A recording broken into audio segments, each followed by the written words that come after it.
Good afternoon. Let me start by saying that we continue to pray for all of the victims of the Key Bridge collapse and also their loved ones.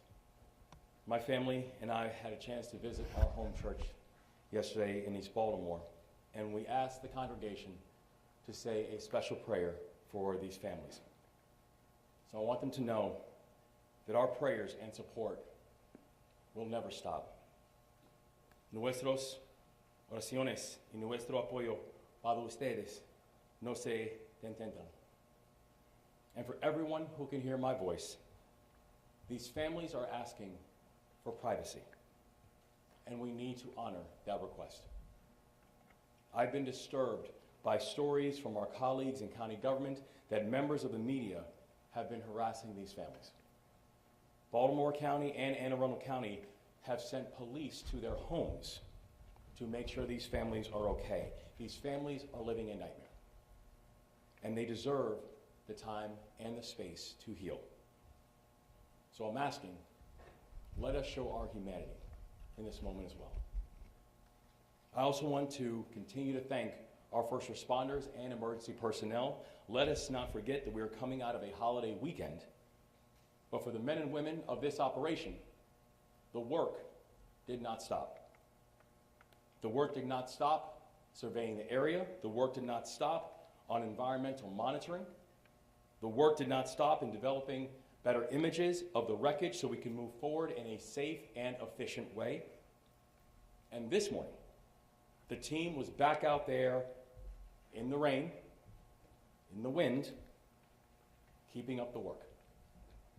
So it's hard to overstate how dedicated and remarkable this team really is. From unified command to the leaders at local and state and our federal levels and our federal delegation, to our partners in the private sector, to our partners in the philanthropic sector, to each and every one of you, I say thank you.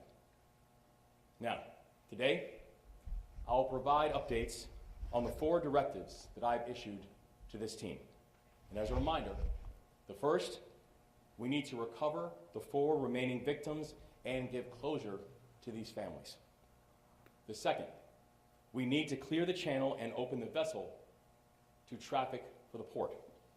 The third, we need to take care of all of our people who have been affected by this crisis. And the fourth, we need to and we will rebuild the Key Bridge.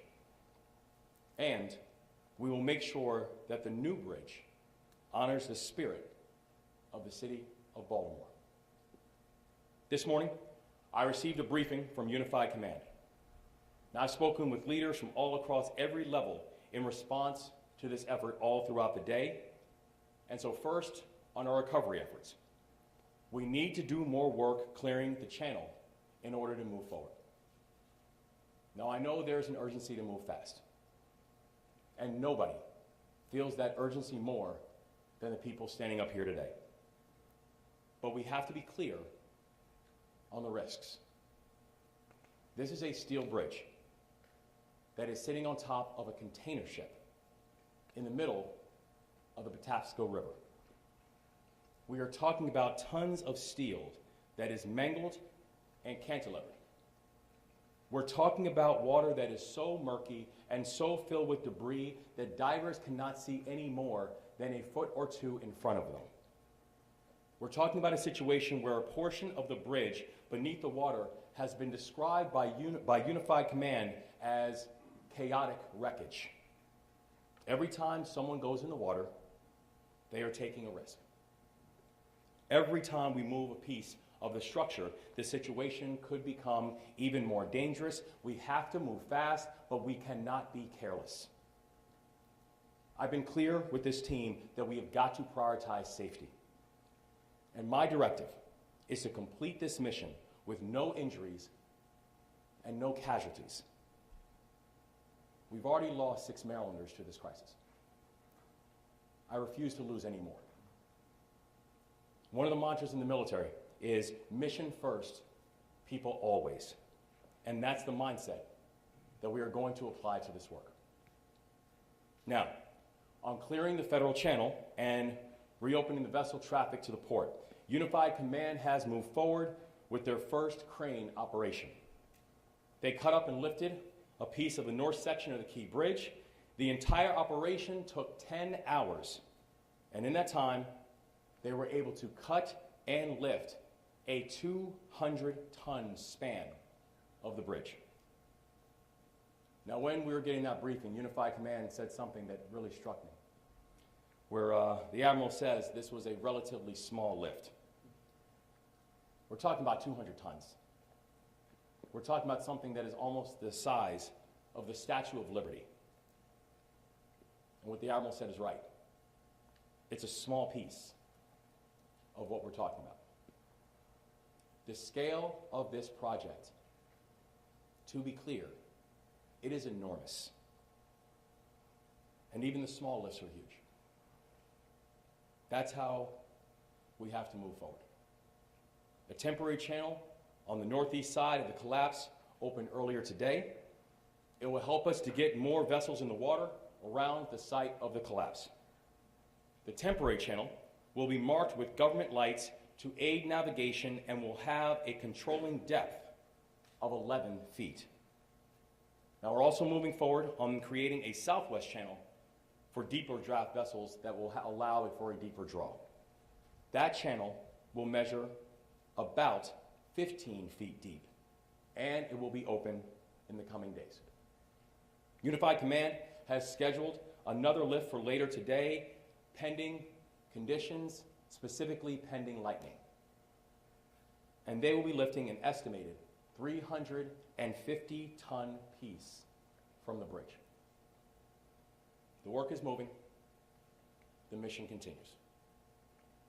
We are never going to lose sight of the workers who also have been impacted by this collapse, because at least 8,000 workers on the docks have jobs that have been directly affected by this collapse. And earlier today, myself, the Lieutenant Governor, County Executive, the Mayor, and others met with the International Longshoremen Association, Local 333. These are individuals who work hard, never complain, and always get the job done. And many have continued to work on the docks. Many haven't been able to get back to work at all. And even the ones who have gone back to work on the docks, they know that the situation still feels very uncertain. And to all of those individuals, we want to let them know this. We've got their backs because they've always had ours. Now, third, on taking care of our people.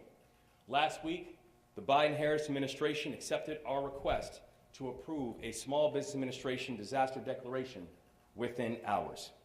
And that declaration is now in effect. And once again, I want to thank the Biden-Harris administration for the consistent support and partnership. Because of this declaration, small businesses affected by the disaster can now apply for disaster loan assistance from the federal government. As we mentioned before, these are low-interest loans of up to $2 million. These loans will help small businesses get the cash they need to pay their bills and to keep their people employed. Since Saturday morning, the Small Business Administration has received 57 applications for the Economic Injury Disaster Loans from Maryland. And the Small Business Administration has also worked with us over the last 48 hours to stand up the Business Resource Center, and it opened to the public this afternoon. Our team includes experts from across the state and across the country, and we have team leads who live in Puerto Rico, Long Island, and Atlanta. These individuals are doing tremendous work. And right now, they're Marylanders.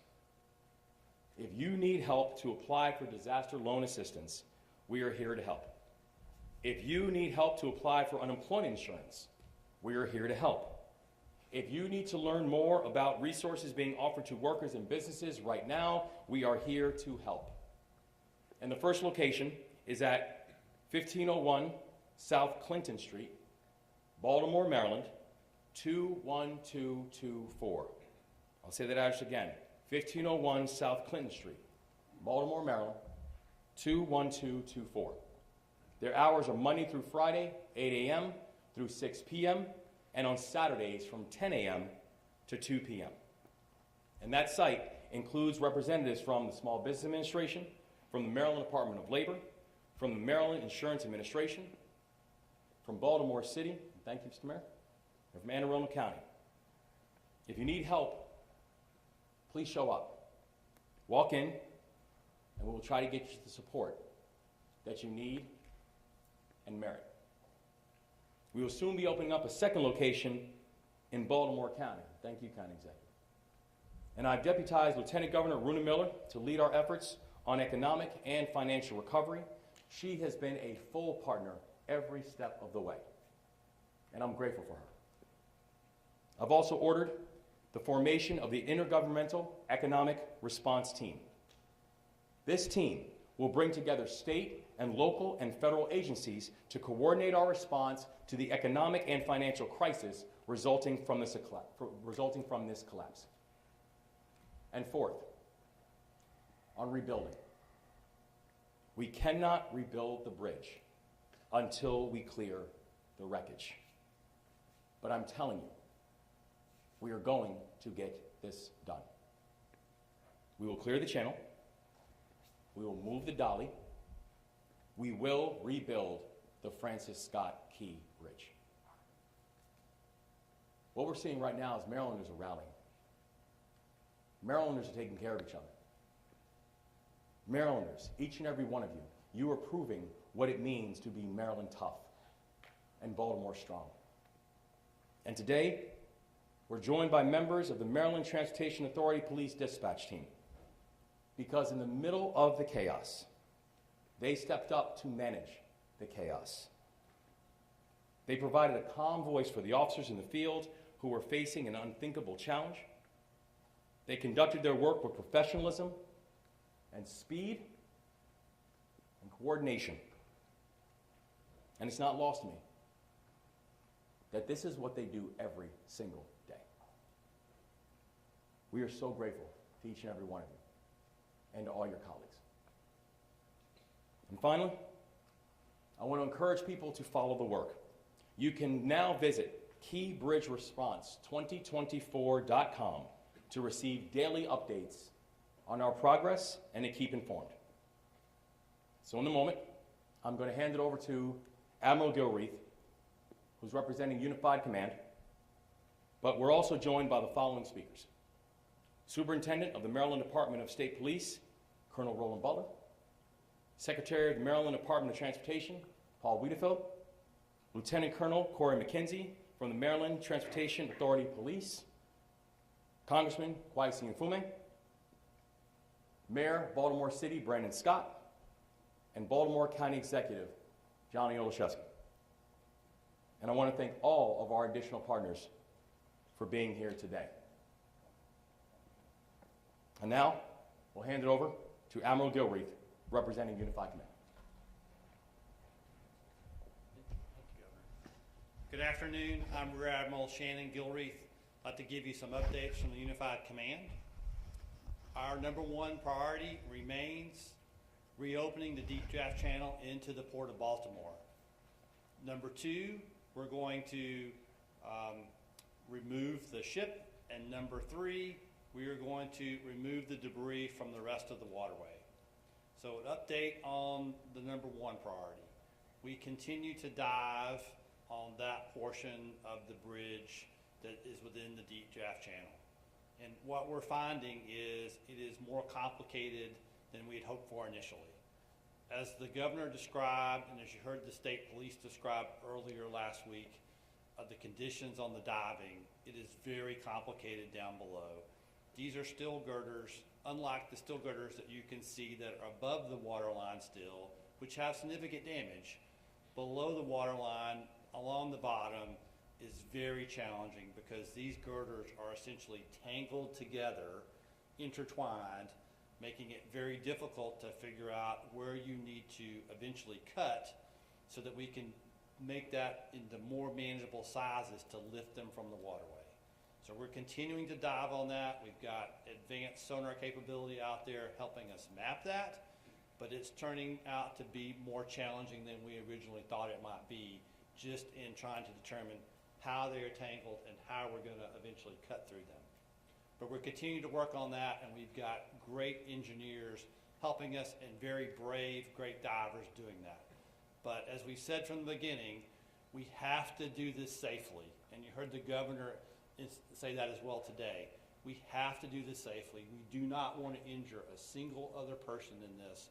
And so we're going to move as rapidly as possible, but we're going to continue to do it safely so that we don't take any unnecessary risk there with someone's life or getting them injured.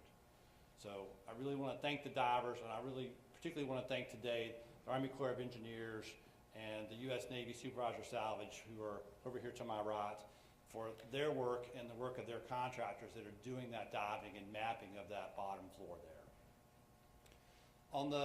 We're making progress still on removing the ship, and so we've got more cranes coming to help us with that going forward. We're continuing to dive on the ship as well to come up with the exact right plans on how we're ultimately going to remove that. Now, we've made some real progress on the third thing I talked about, and that is removing the debris from the rest of the waterway. And so along those lines, the governor mentioned we conducted our first lift on Saturday of about 200 tons of steel, which was a tremendous mark of accomplishment, but there's more to follow. And we're working on a 350-ton lift today, and once that is cut and lifted and put onto the barge, we're going to bring those initial pieces of the bridge back here to Sparrows Point and offload them. And that will happen later this week. We also have been working on developing alternate channels to get traffic in and out of the Port of Baltimore.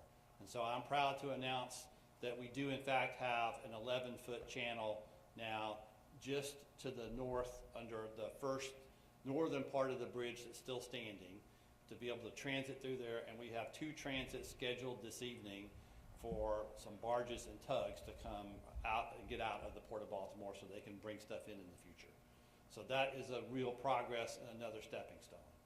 But these are stepping stones towards finishing a marathon. We're not there yet. We are making those steps and strides, and we're going to get there. But it's going to take us some time, and we're going to do it safely, but we're going to do it as soon as possible. So finally, the governor also mentioned our website, the keybridgeresponse2024.com.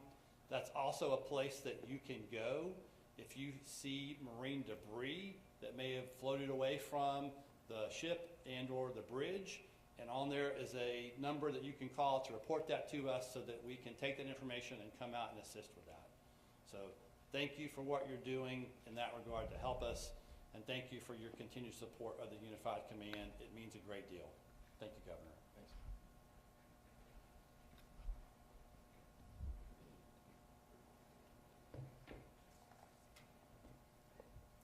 Good afternoon. I'm Colonel Butler of the Maryland State Police. The Maryland State Police continues its efforts as a member of the Unified Command. As Governor Moore mentioned earlier, the brave members of our underwater rescue teams remain on standby. They will resume their recovery efforts once the Unified Command has been notified that it's safe for them to resume diving operations. Our ultimate goal remains to provide closure to all the families who have lost a loved one in this tragic incident. Again, we are reminding the public that the Federal Aviation Administration has implemented a temporary flight restriction following this bridge collapse. This extends for 3 nautical miles from the center of the bridge and from the surface of the water up 1,500 feet. We want to emphasize the importance of refraining from firing drones in this area. Doing so poses a significant risk to the efforts to remove debris from the water. I urge everyone to exercise responsibility and respect for the airspace restrictions around the Francis Scott Key Bridge collapse site. Please refrain from operating drones in this vicinity and allow emergency personnel to carry out their duties safely and effectively.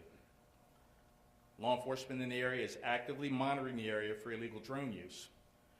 Law enforcement have responded to multiple drone incursions over the past few days. There is a zero-tolerance policy regarding any drone use anywhere within the no-drone zone established by the FAA. In addition, we know this tragedy has far-reaching implications that will affect the daily lives of Marylanders for the foreseeable future. I want to ensure the public that the Maryland State Police, the Maryland Transportation Authority Police, and all of our allied law enforcement partners are working together with the Maryland Department of Transportation to mitigate the impact of this incident on traffic safety. As always, our troopers are actively monitoring road conditions, directing traffic, enforcing safety regulations to prevent crashes and minimize delays.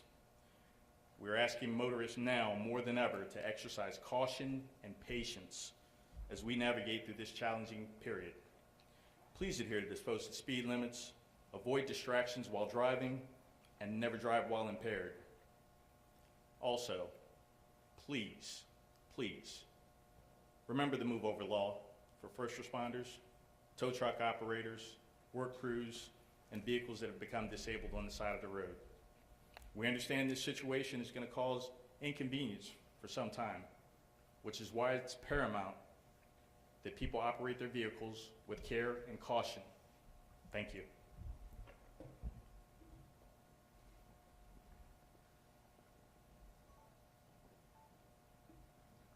Good afternoon. Paul Wiedefeld, Secretary of Maryland Department of Transportation.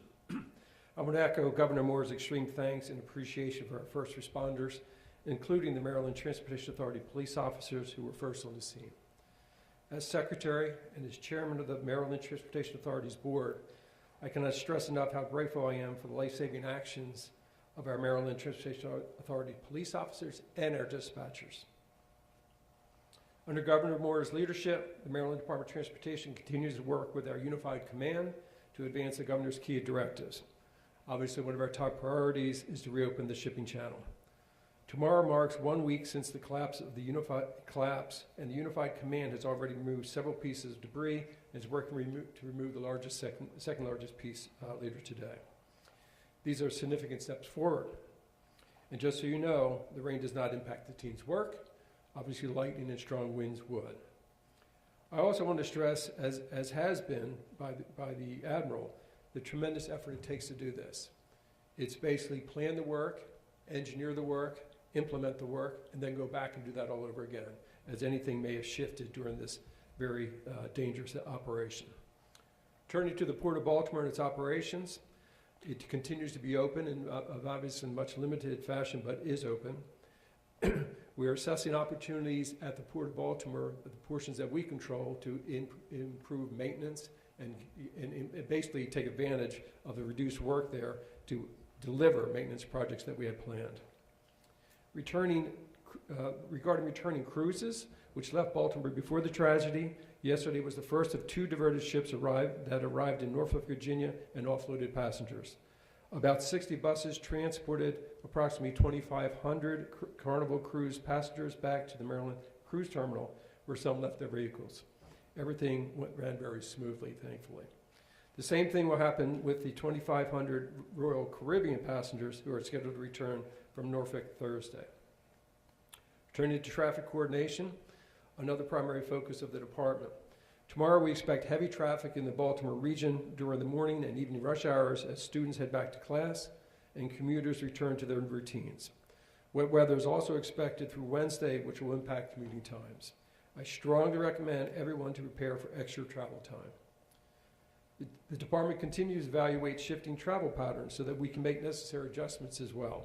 For example, the State Highway Administration has adjusted traffic signals on Maryland 2, Ritchie Highway, and Maryland 157, the Peninsula Expressway, to help alleviate traffic congestion, particularly local traffic congestion.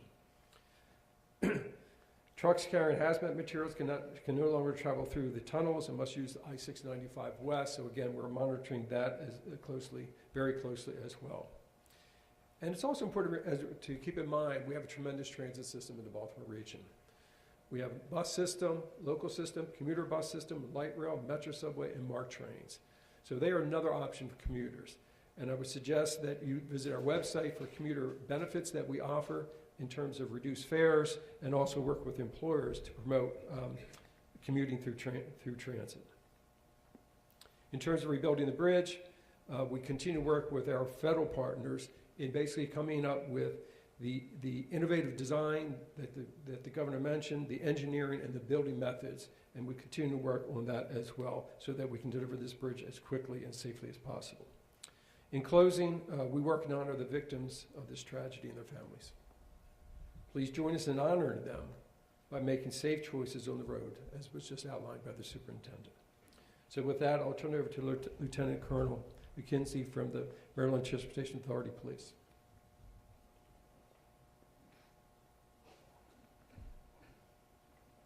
Thank you, Secretary Wiedefeld. Good afternoon. I'm Lieutenant Colonel Corey McKenzie with the Maryland Transportation Authority Police, also known as the MDTA Police. I want to start by thanking Governor Moore, sir, for your support and highlighting the efforts of the MDTA Police Dispatch Team. They are our heroes behind the headset. Excellent work. As we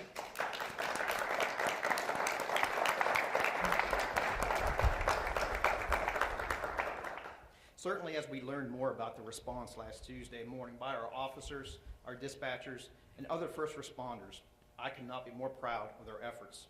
From MDTA police officers to include Corporal Herbert, Sergeant Pastoric, and Officer Kurtz, immediately stopping traffic on the Key Bridge, they saved so many lives. To MDTA police officers, Senior Officer Kinsey and Officer Boblitz, who had our Marine unit in the water at the Key Bridge in approximately 15 minutes, which allowed them to rescue a survivor who was clinging to debris and get him to immediate care. There are so many other MDTA police employees, sworn and civilian, deserving of recognition. And certainly we know that the MDTA police team had help from every local, state, and federal agency we could ask for, and we thank everybody for that support. The MDTA police and the Maryland Transportation Authority are part of the Unified Command team and will continue to support response effort through their finish. Our overall focus, though, remains at this time on doing our part to recover the 4 remaining victims of this tragedy. You just heard from Secretary Wiedefeld about expected traffic impacts. Our MDTA police team is deploying additional resources to meet the needs of increased traffic at other MDTA facilities and surrounding roadways, but we need your help. Trucks carrying hazmats and also oversized vehicles. There's various restrictions in both the Fort McHenry and Baltimore Harbor tunnels. Please be cognizant of those restrictions. Our commercial vehicle safety unit will have increased presence to enforce these restrictions. Your daily route to work or school may have changed, but traffic safety is our main priority. We thank drivers and the community for their patience and their support. The MDTA Police remains committed to providing safety, security, and service in partnership with the community to all persons who use and work on MDTA facilities and other vital transportation assets throughout the state of Maryland. Thank you for your support, and I'll turn it over now to Congressman Mfume. Thank you.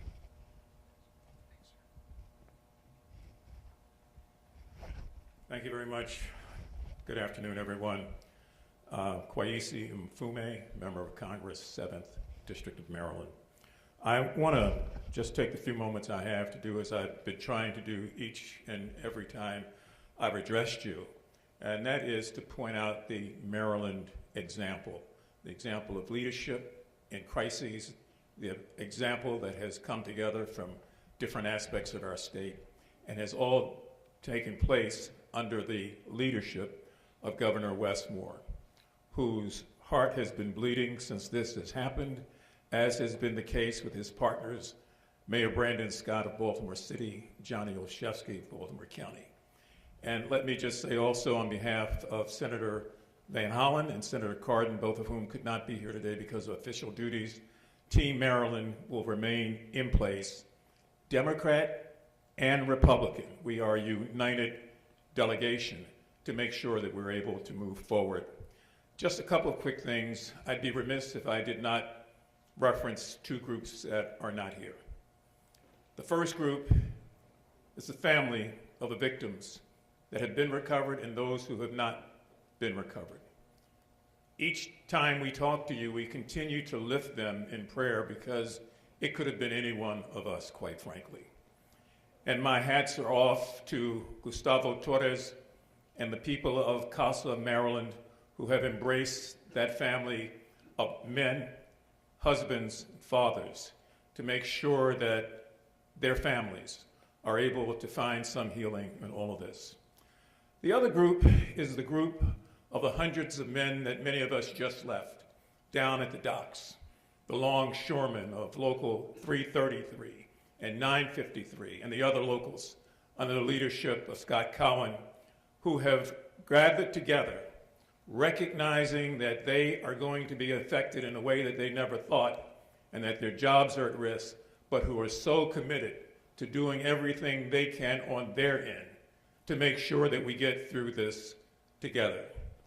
They, like myself, many of them remember this bridge before it became a bridge, when for 5 years, having grown up not far from here, I watched that construction and watched that opening. And so all of our hearts break at what's left out there. But the governor is right, and I hope that he will always be deliberately redundant, as he has been, about the fact that that bridge will be re-erected again and that this port will be open for business again. Now, just a couple of quick things on the federal response, and I'll move away. Most of you know that President Biden, to his credit, reached out almost immediately to virtually all of us here to have conversations hours after that about what has happened. And the commitment that he has made to the state and the governor and all the people of Maryland is phenomenal. It has reached some criticism by some, but we know that petty minds have petty thoughts. The larger base of Americans realize how valuable this port is to the national economy and to supply lines. President will be here in a couple of days, as you all know, and will be able to speak for himself about what he sees going forward. But having worked under 7 presidents, I can tell you this means a lot. I also spoke with the Speaker of the House, Mike Johnson, over the weekend, who understands the significance of this and who, along with myself, have continually said this is not, and nor should it be, a partisan issue. It's not Democrat or Republican. It's about finding a way to reinstitute the normalcy that was in place here before last Tuesday morning. And I've spoken with Tom Cole, the ranking Republican of the Appropriations Committee, who long before I had a chance to call him went on television to talk about how dedicated he is and will be to making sure that this is taken care of. So we hope that the Maryland example, that is an example of people working together, is an example that moves us forward beyond this and unfortunately beyond what we know will be future tragedies in our future. I'm just glad to be a part of this team. Thank you all very much.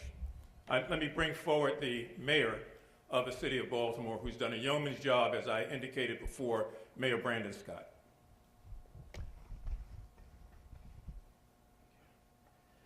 Good afternoon, everyone.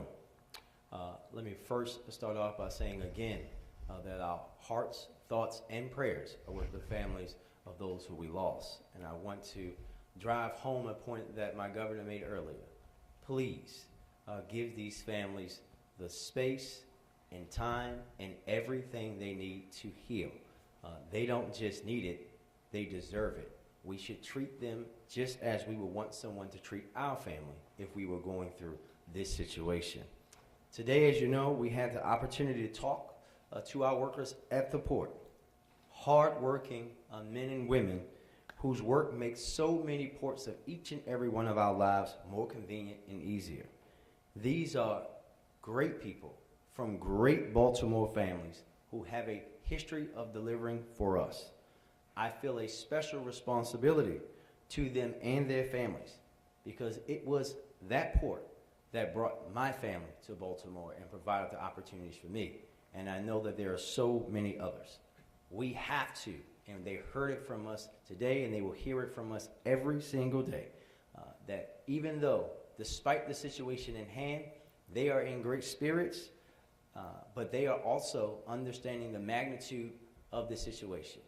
But they know we will be with them every day, every second, every hour to make sure that we support them in every way humanly possible as we work together through this tragedy. They will not be left out. No human will be left out. We will think about the complete human toll from those families that lost individuals, to these workers, that over 8,000 who depend on this port, every single first responder, we will be with them each and every day as we all collectively heal through this tragedy. And lastly, I want to say a big thank you to the Unified Command, Army Corps of Engineers, Navy SUPSAL, for their work that's already underway on clearing debris. But saying again that this will not be a quick task. You heard from the Admiral, and the most important thing that each and every one of us can understand is that we will do it quickly, but the right and safe way every single day until we get this channel back open. Baltimore will recover. It will be long. It will be likely a very hard road, but we here in Baltimore are built with grit. Baltimore Old Bay flavored grit. And we're going to show the world what that truly means. Thank you, and I'll turn it over to County Executive Shesky.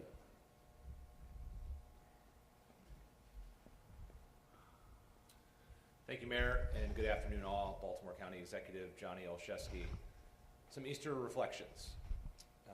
Like the governor and like the mayor, had the opportunity to worship with my family in the home church this weekend. And two things struck me. First was the families who weren't able to worship together as a result of this tragedy. So I ask that you continue your prayers for them and heed the call of both the governor and Mayor Scott, that we give those families the space to heal, to grieve, to gather. Second is that as we were worshiping, as the governor indicated, the heroes, our first responders, Unified Command, were and still are working around the clock for our benefit. So we thank them for their incredible service. We had the chance to meet with our port workers today, and in a reminder of just how interconnected we are, just of the many conversations we had, one was with a former high school classmate, one was with a cousin. So we all feel this in very real and personal ways, and our resolve and commitment to supporting them is determined and focused and unwavering. Closer to home, in Baltimore County, as the governor said, we have soft opened our Dundalk location. We thank the Small Business Administration for providing resources to the Dundalk location, as well as unemployment support. We will make sure that this facility remains open as long as is needed for our families. Lastly, we continue to work with, and we thank the governor, his legislative team, Speaker of the House, Adrian Jones, Senate President Bill Ferguson, and our respective delegations to provide the governor all the support he needs following the conclusion of session to support us. Closer to home, Mayor Scott and I continue to coordinate on what our local response should be, and we'll be working with members of my council, including Councilman Julian Jones, who is here with us today, Chair of the Council Izzy Patoka, and local Councilman Todd Crandall, to ensure that we provide whatever local resources are necessary. It's what we do in local government. City, county, it's all Baltimore, but it's what we do in local government. We fill the gaps, and we'll be here for you. Fortunately, we are a year-round legislature, so we can take whatever action is necessary in the days and weeks ahead. Again, Governor, I'm going to thank you for your leadership, everyone at Unified Command, our first responders, and my partners in government. Thank you. All right, we're going to take questions. We'll start with the AFRA. Thank you. Megan Sales with the AFRA News here. Can you share any updates regarding the condition of the Dolly crew members? Are there any plans or timeline for assisting the crew and getting them moved? Yes, thank you. So the team, both from Unified Command and also NTSB, has been in close communication with the team from the Dolly.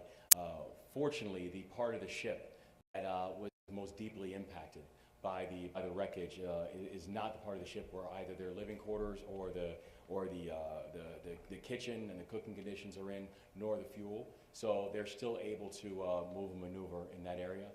The team has been in close touch and contact with them, and will continue to be so going forward.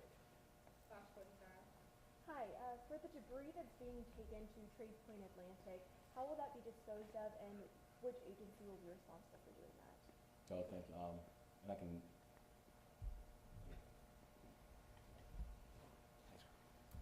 I think those plans are still under development. They're still identifying those resources.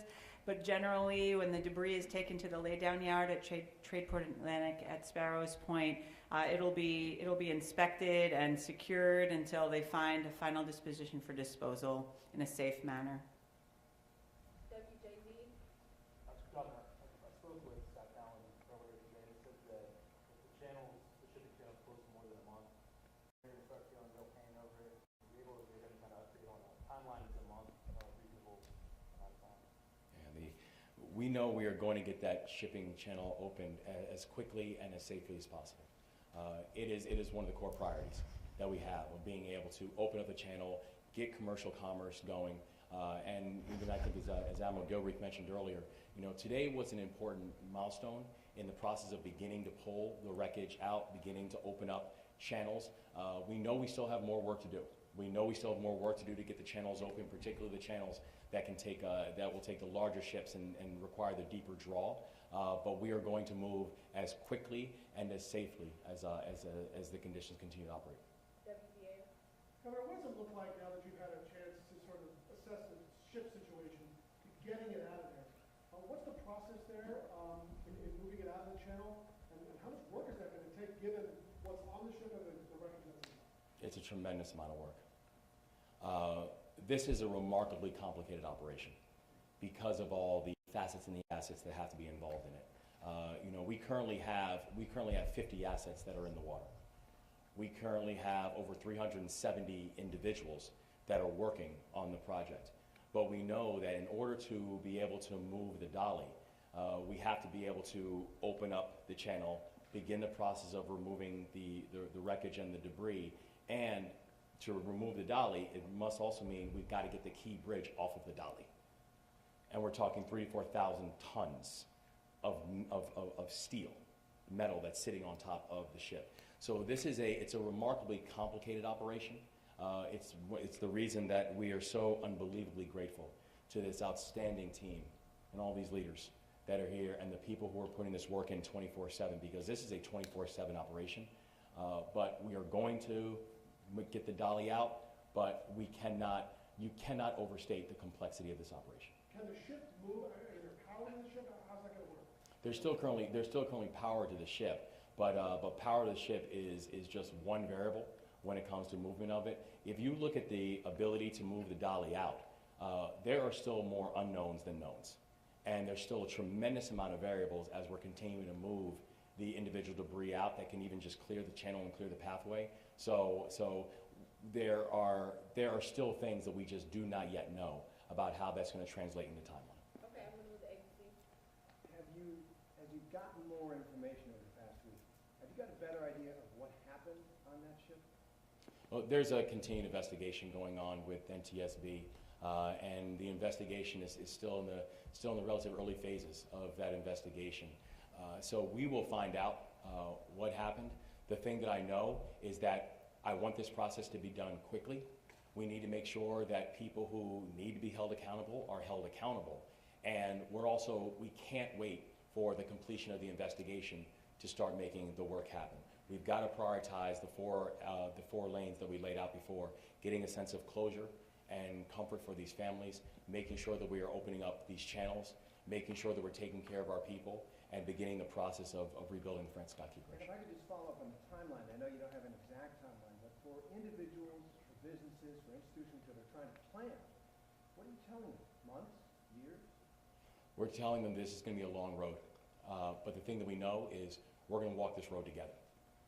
No one's going to be left behind, and we are going to walk this road together, but it will be a long road. Go to CBS.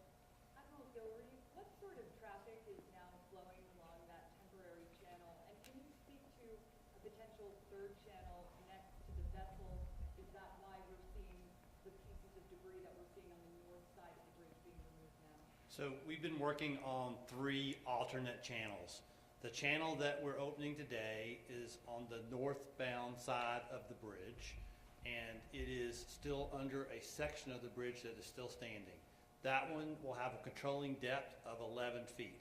So that will be for more shallow draft vessels. The tug and barges that I mentioned today that are going to transit through there are commercial, but it can also be used by some of the boats that we need to move back and forth to get equipment positioned on both sides of the bridge to continue to do surveys and eventually do lifts. The second alternate channel we are working on is on the southbound side of the bridge under the portion that is still standing, and that particular channel we think will be around 15 to 16 feet in depth, which will allow us to move slightly larger vessels and barges through there. We are working with the State of Maryland Department of Transportation and their contractors.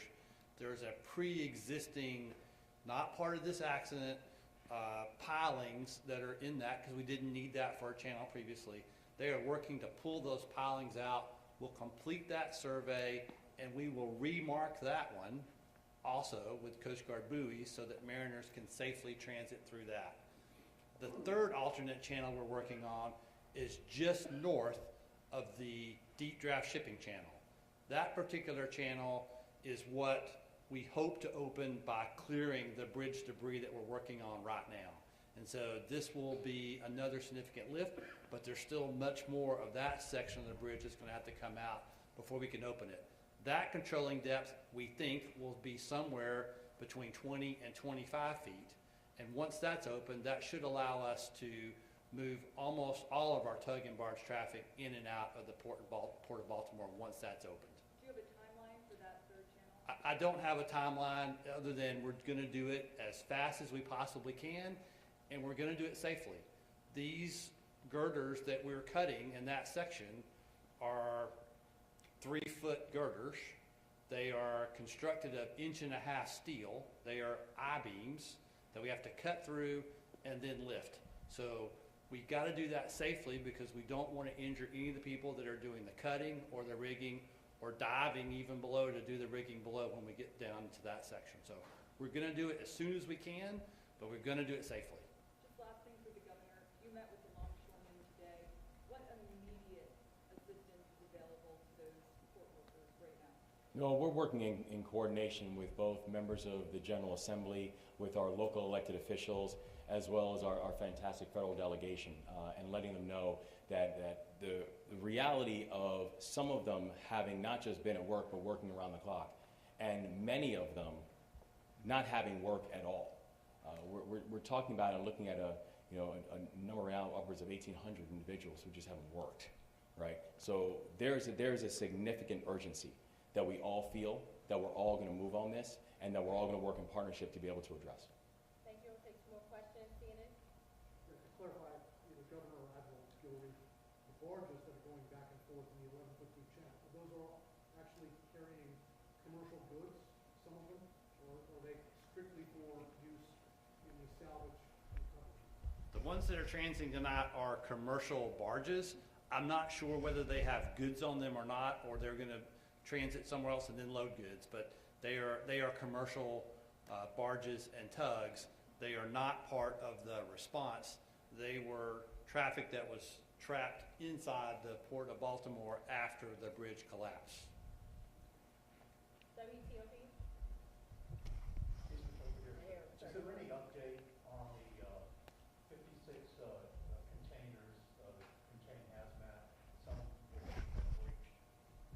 have breached? We currently have 3,000 feet of boom that still continues to surround the ships. And from the collections from the boom that we've received and the analysis that has then taken place, what we have seen of the 4,000 containers, 56 had some form of hazmat. And again, I want to remind people when we're talking about hazmat, we're talking about things like perfumes and ion batteries.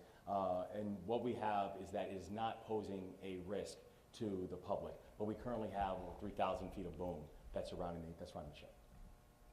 I'm going to take one last question. Foxy. Yeah, so 2 quick questions for Admiral Gilreath. Can you describe how many lifts that you're able to do a day, a little bit more detail about those operations in the future? And then second for the governor, President Biden is set to come on Friday. What are you going to show him? What does he need to see in order to understand the situation at its full? So the lifts aren't really a day-by-day, here's how many we can do a day scenario. It really depends on the size that you're trying to lift and the piece that you can get out.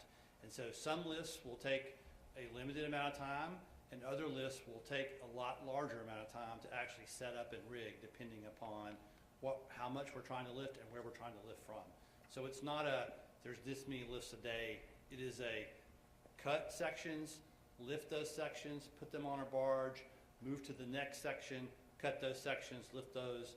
It is a continuous process, but there's not a given time for each particular lift. And I'd say the Biden administration has been in touch with us and has been walking with us every step of the way. You know, our phones first started ringing in the middle of the night from the Biden members of the Biden administration. I think each and every one of us were on the phone with the president literally from the first day and throughout. So I think we're thankful that the president is coming to visit, and I think Congressman Mfume, I think he said it so well. You cannot overstate how important it is that the president of the United States is coming to visit. And the thing that I know that he's going to see is he's going to see the unprecedented level of damage that this has caused. He's going to see the fact that we have a ship that is almost the size of the Eiffel Tower, that weighs about as much as the Washington Monument, that's sitting in the middle of the Patapsco River. He's going to see a bridge that has been in existence since I was alive. I don't know what that skyline looks like without that key bridge. And he's going to come and he's going to see it sitting on top of a ship. He's going to see the level of complexity. And we're thankful that the presidents, that the Biden-Harris administration have moved so swiftly and have been such good partners inside this work. And we're grateful to have his visit this week. Thank you all so much. That concludes the press conference. Thank you.